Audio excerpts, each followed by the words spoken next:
अब लोग बड़ी परेशानी में हैं। लोग टोपी लगा करके घूम रहे हैं, किसी को कुछ दिखाई न दे जाए,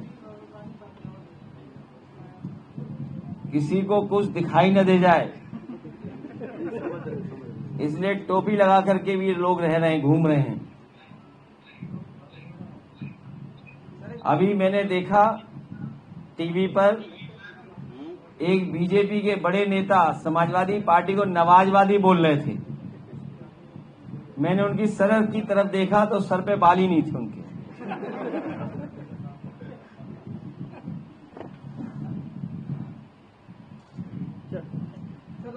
सेना के एक राष्ट्रीय अध्यक्ष हैं विमल तिवारी, उन्होंने कहा कि अखिलेश यादव जी जो है जातिगत राजनीति कर रहे हैं, खासकर इटावा मामले में। समाजवादी पार्टी पीडीए के माध्यम से समाज में एकता लाना चाहती है। पीडीए के माध्यम से सभी दुखी, प्रताड़ित, परेशान, अपमानित जिन्हें होना पड़ता उन लोगों को एक साथ लाने का प्रयास कर रही है। सर, कल व्यापार सभा की बैठक के बाद तमाम नेताओं के जो बीजेपी नेता हैं उनकी प्रतिक्रियाएं आई। अच्छा है कि वो व्यापार ठीक करें और कारोबार उद्योग में आपातकाल लगा हुआ है। अपने लोगों को सस्ते में बेच दे रहे हैं चीजें। आज ही अखबार में और कल के अखबार में मैंने पढ़ा कि एक बहुत बड़ी संस्था भी बिकने जा रही है।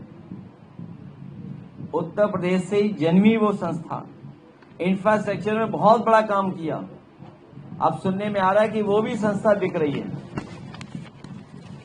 कारोबार बढ़ेगा, उद्योग लगेंगे तो हमारे आपके लोगों के जीवन बदलेगा, नौकरी रोजगार मिलेगा, अर्थव्यवस्था बेहतर होगी।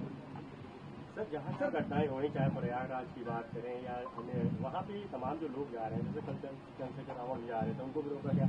उनका ये आरोप आया कि उनके जो कार्यकर्ता है उनको जबरन रोका गया और बीजेपी के लोगों ने ही वहाँ पे बवाल कराया और उल्टा उन्हीं के कार्यकर्ताओं के खिलाफ जो है कार्रवाई की जा रही है। बीजेपी हर काम को छिपा रही है, जनता उजागर कर रही है। हमें उम्मीद है कि प्रेस के लोग भी कोई बात छिपाएंगे नहीं। हर चीज को, हर नाकामी को भारतीय जनता पार्टी की वायरल करेंगे आप लोग भी। सर, बीजेपी आप लोग भी बिल्कुल मत डरना। सर, बीजेपी अगर ब्लड की कभी जरूरत पड़ेगी तो हम समाजवादी लोग आपको ब्लड चढ़वा देंगे। सर, बीजेपी के और नेताओं का अभी भी बयान आ रहा है, सेक्युलर और सोशलिज्म को हटाने के लिए कह रहे इमरजेंसी के दौरान आधा संविधान बदल दिया गया था। देखिए, मुझे नहीं पता कि भारतीय जनता पार्टी के लोग क्या कह रहे हैं, क्योंकि इस प्रतिष्ठित संस्था में हम लोग राजनीति नहीं कर सकते हैं, लेकिन संविधान और लोकतंत्र की बात कर सकते हैं। भारतीय जनता पार्टी जब सीधे सीधे आरक्षण के खिलाफ नहीं बोल पा रही है, आरक्षण को खत्म करने के लिए नहीं बोल पा रही है, क्योंकि उन्हें वोट का डर है, इसीलिए पीछे से वो समाजवाद को खत्म करने की बात कर रही है। समाजवाद हमें आर्थिक गैर बराबरी से लड़ने का मौका देता है। समाजवाद से ही सामाजिक न्याय के राज की स्थापना होगी। ये बाबा साहब भीमराव अम्बेडकर जी के संविधान में जो आरक्षण मिला है, जो आरक्षण हमारे और आपको मिला है, जिसकी वजह से हम लोग समाज में बराबरी पे आ गए हैं, ये उन्हें तकलीफ है। तो सीधा सीधा बाबा साहब भीमराव अम्बेडकर जी का आरक्षण नहीं खत्म करना चाहते हैं, पीछे से समाजवाद के खिलाफ बोलना चाहते हैं। समाजवाद का मतलब हुआ कि हमारी आर्थिक गैर बराबरी और सामाजिक जो गैर बराबरी थी, जो आरक्षण से खत्म हो रही थी, उसके खिलाफ लोग हैं। ये आरक्षण के खिलाफ लोग हैं, इसीलिए समाजवाद के खिलाफ लोग हैं। जो लोग समाजवाद के खिलाफ लोग हैं वो संविधान के खिलाफ लोग हैं, और जो संविधान के खिलाफ लोग हैं वो भारत के शानदार लोकतंत्र के खिलाफ लोग हैं, और ये कम्युनल रास्ता अपनाना चाहते हैं, इसलिए सेकुलरिज्म के खिलाफ हैं। इनकी पार्टी का जब पहला अधिवेशन हुआ था, उसका स्पॉन्सरशिप पता है किसने की थी? जैसे आपके भी कार्यक्रम होते हैं तो ऐड होते हैं, ऐड के बिना आपका भी चैनल नहीं चलेगा। इसी तरह भारतीय जनता पार्टी की जो पहला स्थापना अधिवेशन था, उसमें फंडिंग पता नहीं किस किस ने की थी। ये भाजपा वालों से पूछो जो नवाजवादी बोल रहे हैं, और जिस दिन आप उनकी फंडिंग के बारे में जान जाओगे उस दिन सपा को नवाजवादी नहीं कहोगे, भारतीय जनता पार्टी को नवाजवादी आप कहोगे।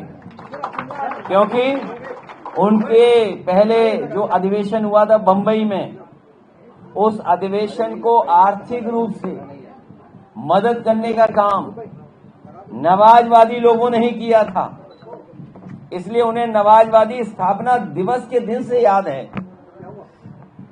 अब्दुल्ला आजम ने कहा है, अब्दुल्ला आजम कह रहे हैं कि उनके परिवार के लिए आज भी आपातकाल जैसी स्थिति है। जिनके परिवार, अब्दुल्ला हालांकि आजम खान इमरजेंसी में जेल में भी रहे थे काफी समय तक, तो उन्होंने कहा कि आज भी उनके परिवार, उन्हें भारतीय जनता पार्टी ने फंसाया झूठे केस लगा करके। आप देखिए, आप आदरणीय मोहम्मद आजम खान साहब ने यूनिवर्सिटी बनाई, एक्ट के तहत वो चांसलर बने। उन्होंने भी 200-300 एकड़ जमीन लेकर के medical college, paramedical college, nursing college बनाया, एक यूनिवर्सिटी तैयार की। जिस व्यक्ति के जिनके नाम पर यूनिवर्सिटी है, देश की आजादी में मौलाना जौहर साहब का बहुत बड़ा योगदान रहा। अगर उन्होंने ये यूनिवर्सिटी बनाई है कैबिनेट पर से पास कर करके, विधानसभा से पास कर करके, तो हमारे उत्तर प्रदेश के मुख्यमंत्री जी ने भी यूनिवर्सिटी बनाई है, उन्होंने भी अपने गुरु के नाम पे बनाई है, उन्होंने भी एक्ट का पास कर करके खुद चांसलर बन गए। अगर मौलाना जौहर यूनिवर्सिटी के लिए चांसलर मोहम्मद आजम खान साहब बने, तो अभी यूनिवर्सिटी जो कल उद्घाटन होने जा रही है, उसी विधानसभा, उसी कैबिनेट के तरीके से, उन्हीं कानूनों की वजह से उतनी ही जमीन एक्वायर कर करके हमारे मुख्यमंत्री खुद चांसलर बन गए, खुद यूनिवर्सिटी का उद्घाटन कर रहे हैं। तो एक व्यक्ति जो यूनिवर्सिटी बंद करता हो, वो फुल यूनिवर्सिटी चला रहा है। ये बात समझ में नहीं आ रही है। लखनऊ में गोमती सफाई का घोटाला सामने आया है। गोमती सफाई नहीं, इन्होंने पैसे का सफाया किया है। भारतीय जनता पार्टी ने नदियां नहीं साफ की हैं, पैसे का सफाया किया है, बजट का सफाया किया है। उसी का परिणाम है गोमती गंदी है। जितनी सुंदर अच्छी गोमती बन रही थी उसको बर्बाद कर दिया इन्होंने। आज हम लोगों ने तय किया है वीरांगना